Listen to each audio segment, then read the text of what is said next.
What are you nerding out about now? Why that voice? Shut up, Mike. All right.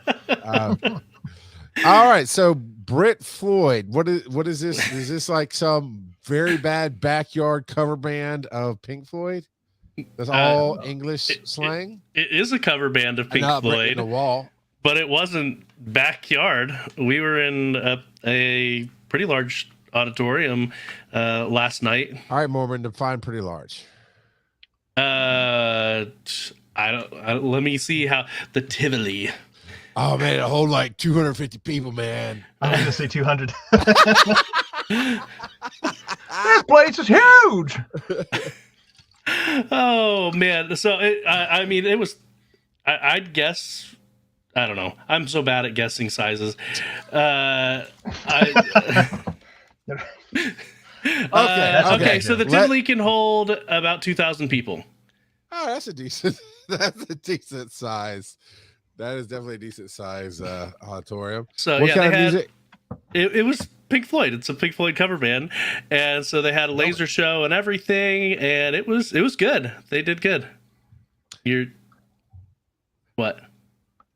Nobody on the face of this earth, including Papa NASCAR, may rest in peace, would ever peg you for a Pink Floyd fan. Okay, and I'm just surprised. Why, man? What got you? What took you to a cover band? And please tell me they're British, and that's why it's called Brit Floyd, because otherwise this name's driving me crazy. Based on their accents, I assume they're British. But yeah, so a friend of mine here local was like, "Hey, you want to go see Brit Floyd? They're a Pink Floyd cover band." I'm like, "Sure, let's go." And the whole time I was thinking about my dad because he loved Pink Floyd. He was big into Pink Floyd. He went and saw a laser show where they which album is it that meets up with Wizard of Oz? But anyway, it was a laser show where they played Wizard of Oz with the Breaking the Wall. Is it Breaking the Wall? It's one of them. It's one of their albums. You supposedly start the movie and the album at the same time, or something like that. Did it. And they did all right. It was interesting. And so my dad went to one of those concerts when I was younger. I was probably 10 or so when he went, and he absolutely loved that. And so so the whole time I'm sitting there, and So you have actually heard Pink Floyd songs. Yeah. Okay. Well, that was gonna be a question. Are you even cultured? Oh, let me just say, you're not getting that any. Just surprised me. That's all. It surprised me. Let me just say, vegans, they can't have pudding. How can you have pudding if you don't eat your meat? I feel very uncomfortable right now. Well, are you a Pink Floyd fan? No. Also, Sean, I'm glad you came on. We got to talk about some HR violations with Joe over here. At the end of another brick in the wall, listen to the very end, and there's an old man saying, "You can't have any pudding if you don't eat your meat." Oh, okay. Okay, Joe.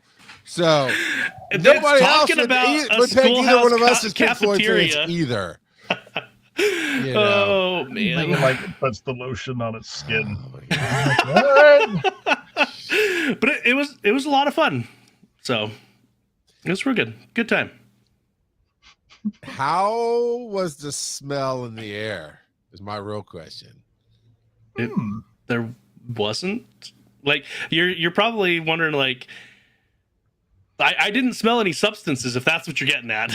That's literally what I'm getting. Yes, that is because I mean the reason the Pink Floyd, the lady a few things. Go ahead. Yeah, the lady a few seats down from us was definitely drunk on alcohol and everything, but you know what it is? Is people go to a Pink Floyd cover band probably does gummies. Nobody smokes anymore at this age. Yeah. But no, I'm not a Pink Floyd fan. I barely know their music. The reason that the album didn't line up was just okay for the Wizard of Oz is because I did it when I was in college and I was not smoking weed, and that's kind of the requirement for you to go, "Oh my God, this is amazing," because without weed, it's okay. So I'm glad you had a good time, man. Yeah, that sounds like fun. The laser show was really great. It was awesome. Very cool. So Sean brought building old PCs so he can retro game. Oh, this is it's two different subjects. Separate and the same. So I've had this issue where last year, so I moved to Texas a year and a half ago, and about 6-7 months in, my company did a old hardware giveaway. I was like, oh, yes. So I was first in the drawing. I actually got the PC that I'm using right now. It's an old like Dell workstation. Still great, like 6-core i7, whatever. Okay. But at the end, they're like, hey, if there's any extra stuff, people can take them. I was like, oh. So I had like this old Antec, like full steel case. Wow. 2 HB Phoenixes that were like 6-ish gen i7s. And then I finally I had to wait an extra week, but an Origin PC Systems, like gaming, like a thin desk client that was just wrecked to hell. Like the motherboard wasn't attached. The power They cord. throw it down the stairs? I don't know what happened, but they're like, hey, well, someone might want this. And I was like, oh, okay. I fixed that one up. Now that's like, because I only use this PC for like audio stuff. Like, this is just for work. But that one, it's a 7th gen Intel i7, so like 4-core, 8 threads, 4.3 gigahertz. And that's not a lot. However, if you're only doing gaming, that's just about enough bandwidth. I am so glad we brought you on to improve our female listenership. Sorry. But like, I'm messing. To condense down. No, come on. We're good. We're nerds. So someone else then gave me, they're like, oh, you're putting together this PC. So people started giving me parts at work. Someone gave me an RTX 2070. That's a decent card. Right. That's the nicest video card I've had to date. And I managed, by removing some parts, to wedge it inside that thin client Origin PC. Well, you can guess where the bottleneck is now, but it looks great.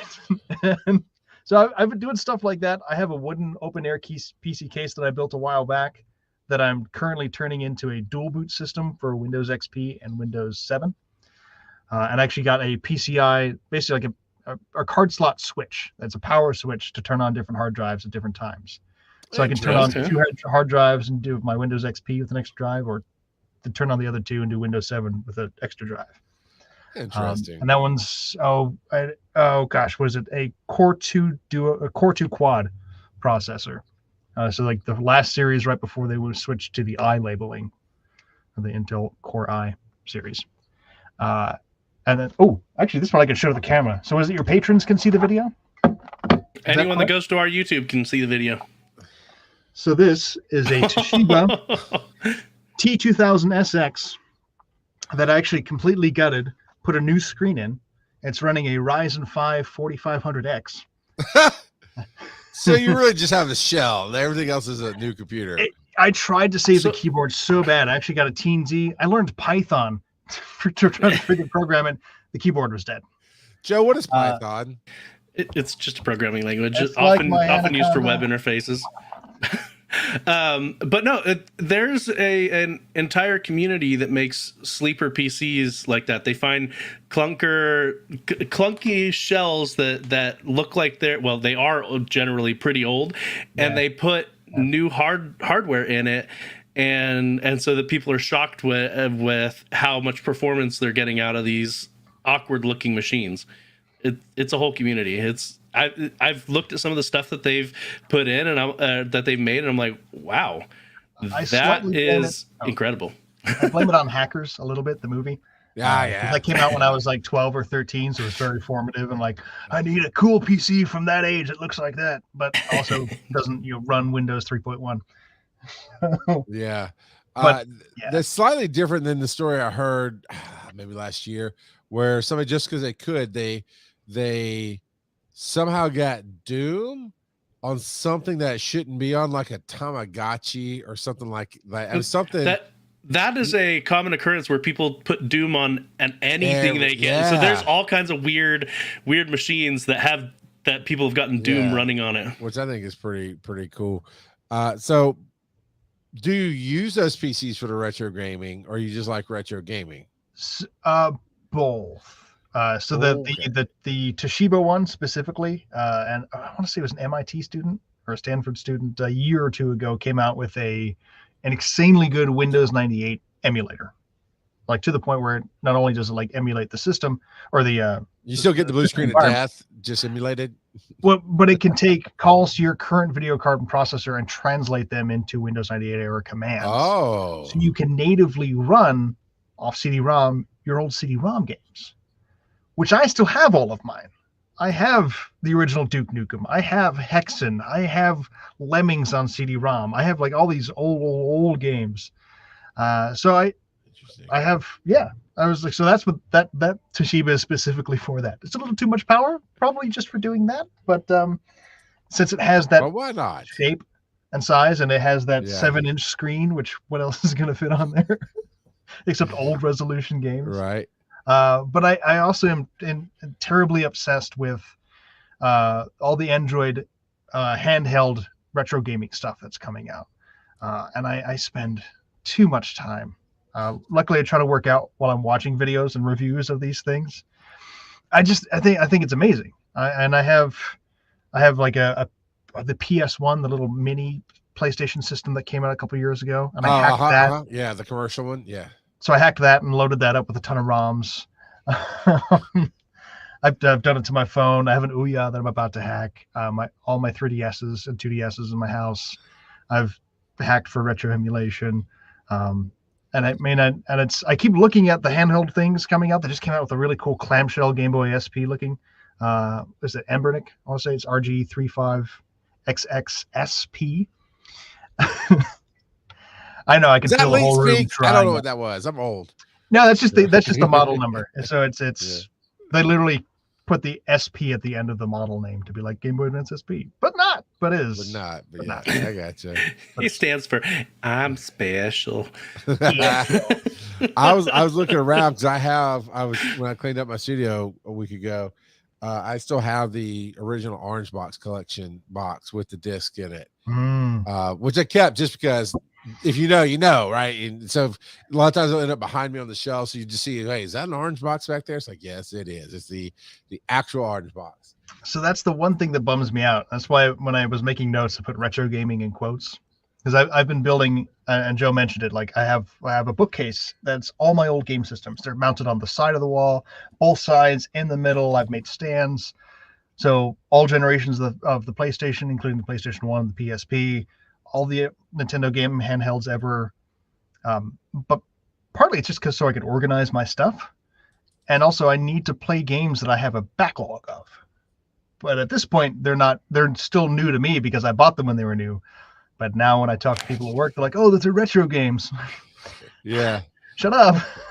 Those, yeah. I'm just trying to get, Xbox 360 turns 20 next year.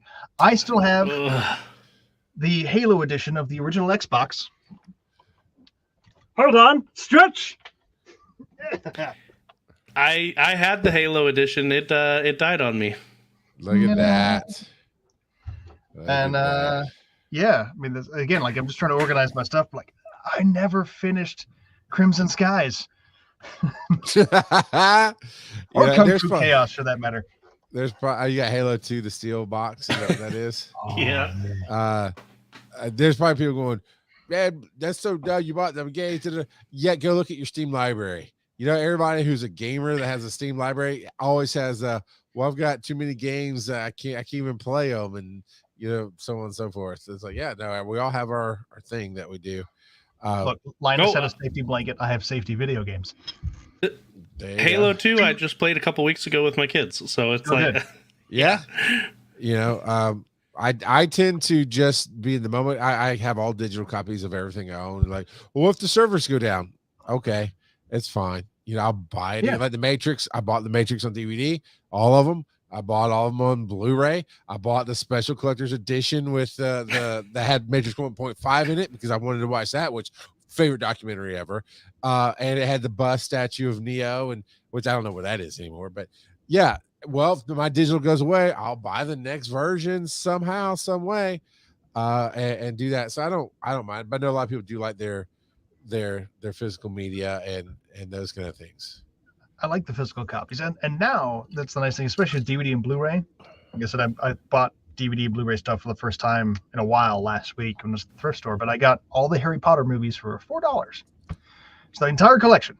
I was like, I can't even rent this on Amazon for this price. So Yeah, I'm gonna just do this. You still have a Blu-ray player, yeah? Yeah. Yeah. Oh, I don't know if the PS5 plays Blu-rays, but I know the PS4 and I think the PS3 did. I have all the systems still, so and I have the drives that I took out of the computers that I took from work that didn't work. Those are Blu-ray drives.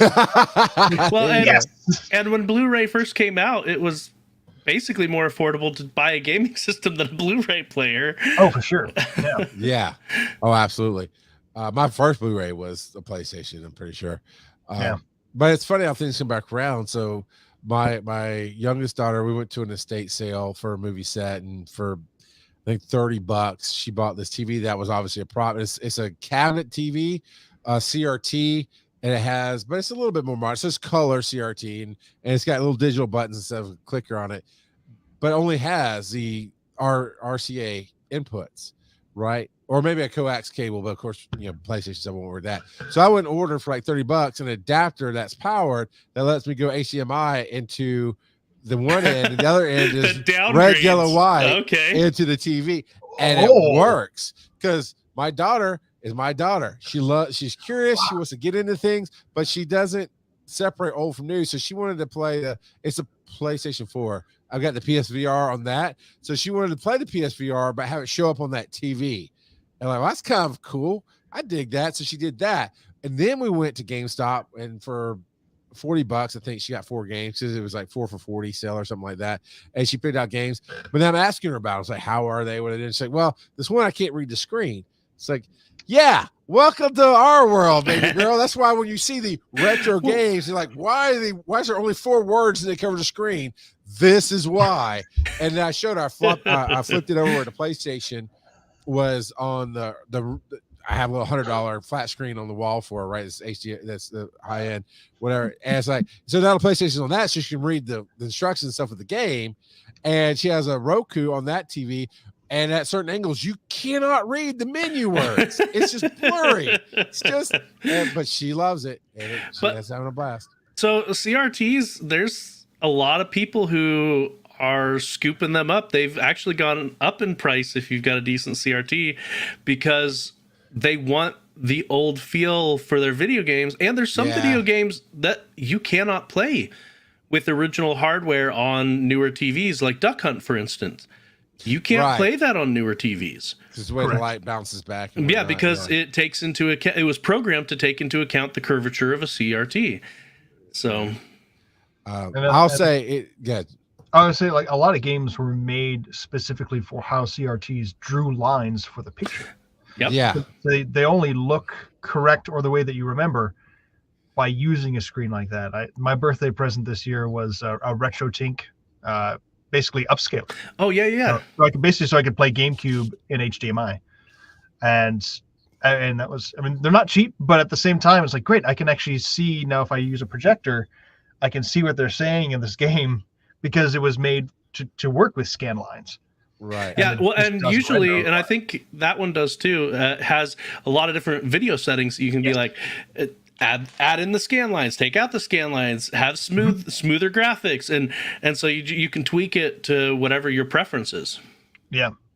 But but I have someone actually brought me a CRT at work. They saw it on the road for garbage pickup. They're like, hey, it still works. Do you want it? And I was like, hell yeah, I do. Besides all my systems here, I also have a spare Dreamcast, a spare PS2, and a spare PS1 and a spare GameCube at work.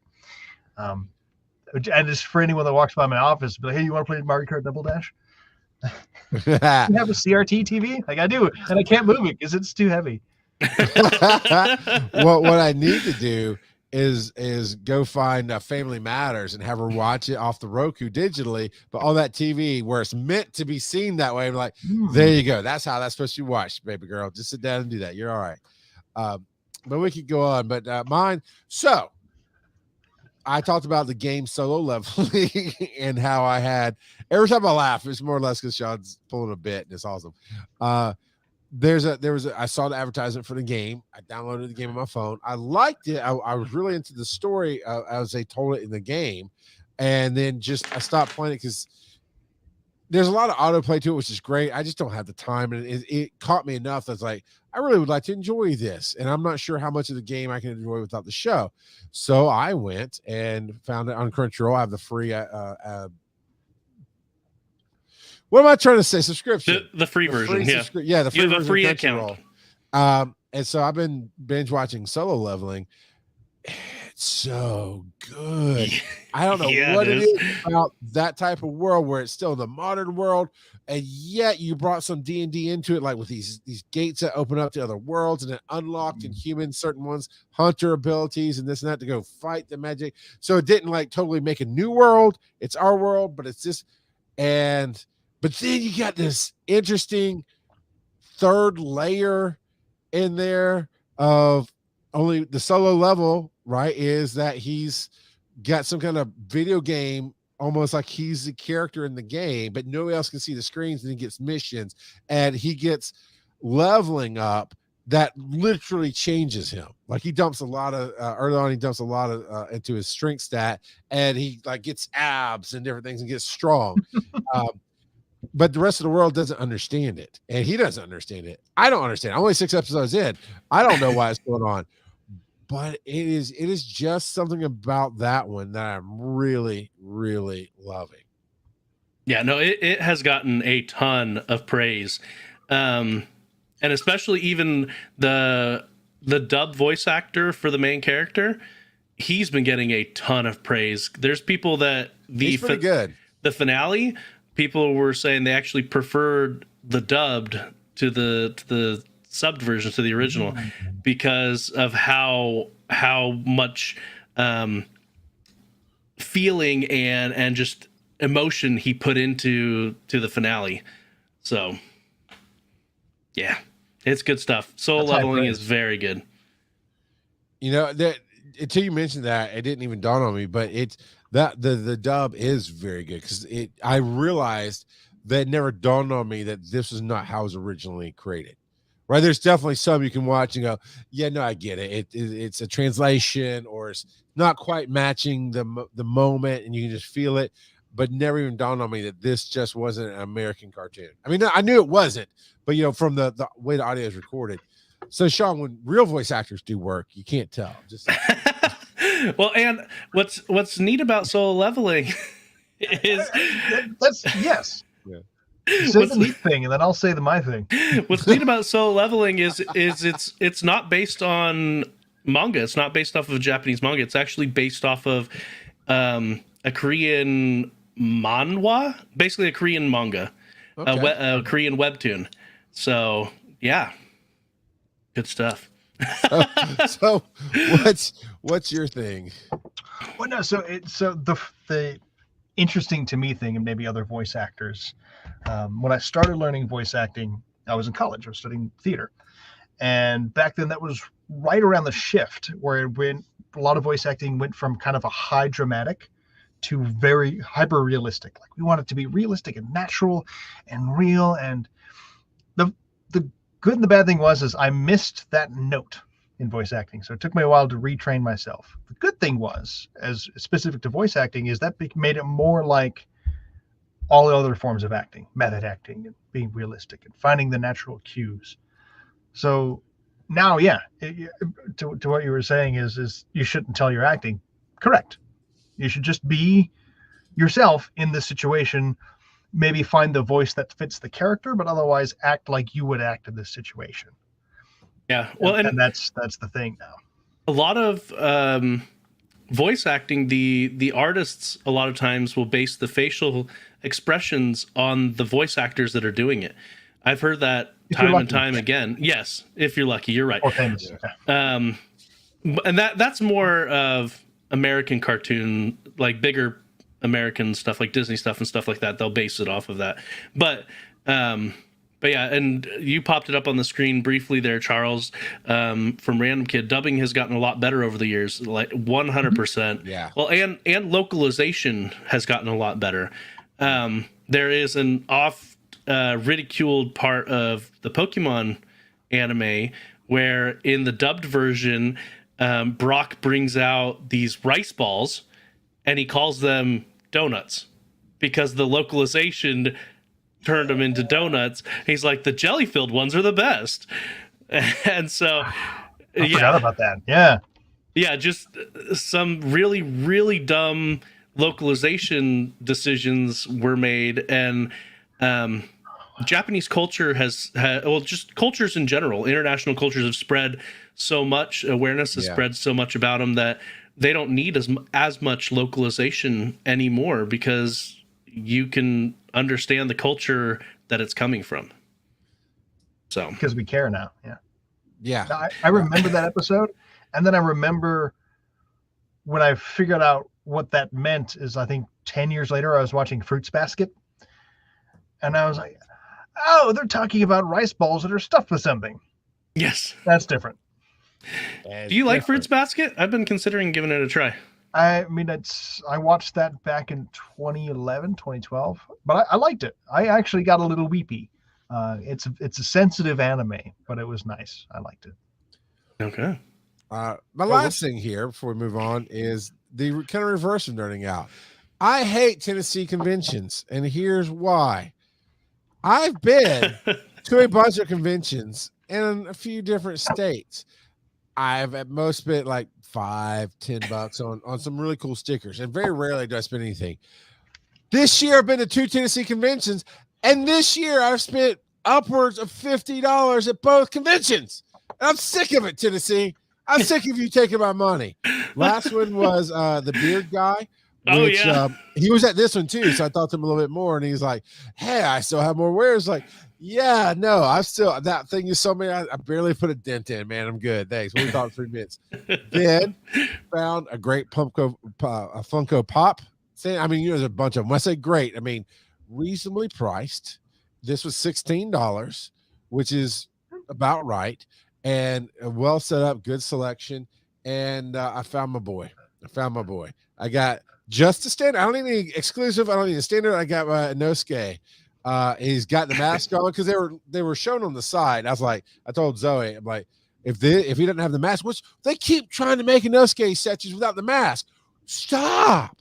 Nobody cares about his beautiful blue eyes. We want to see the head. Come on, man. But this one, there's 2 different ones they had. But he has the attack stance and the beast breathing going on. And he's got his swords. So $16. Done. Found the same one a few stands over for $35. So I was very happy. So, thank you, Tennessee, but stop taking my money. But wait, there's more. Now, my daughter, I spent a little bit of money on her, but it was only one, Johnny. I spent less than $20 on Zoe. Like, she got these cool little figurines that she liked, and she got some Demon Slayer earrings. Is all good. But Joe, I don't expect you to get to this one, but Sean, you might. Do you know, when I say this quote, who people think about? Heavy is the head that wears the crown. I've heard that so many times. So what do people generally think about? I don't know. Say he said it. I'm not sure if he said it, but there's a famous painting Shakespeare of Biggie Smalls wearing the crown. And so I got this ginormous Notorious B.I.G. Cool. with the crown on it, which is the basically the painting that comes from where he has his cane and his chains and everything, and he's wearing the crown. So this is the same stand that had the Inosuke for $35. They had $55 on the thing. Now, for the players at home that can't see it, it is bigger than my head. It's one of the giant.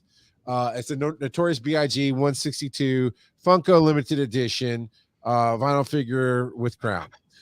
So if you want to look it up to get a size on it, but it's huge. It's but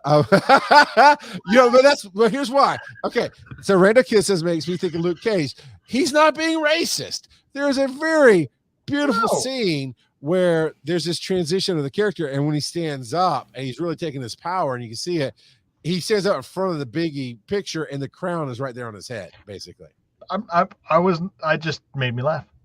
Oh, good. I'm glad you laughed. But I also have something. So it's really. I was like, I asked the lady about it because I didn't see the little sticker at first, and she helped me find it. So it's $55. I'm not spending $50 on one of those things. And so my daughter was going through the little figurine. He's like 3 for $10, and she's seeing if she wanted anything and this and the other. And the lady's like, "Hey, my husband just went to dinner. I'll probably get in trouble. You want to make me a deal? And I'm like, sure. $30. And she's like, she was 40. I'm like, done. I'll take it for 40. So for what I bought Zoe and Biggie, we paid $2 less with everything than just what they originally priced the Biggie. So I felt like I got a deal. Then of course I do what I do. I went right to eBay and I could get it for about the same price plus shipping right now. So I made out okay. I wanted him, and she came down to no. I mean, $15 discount. I'll take it. That paid for a Nosuke. But yeah, stop going to Tennessee cons because they'll take your money.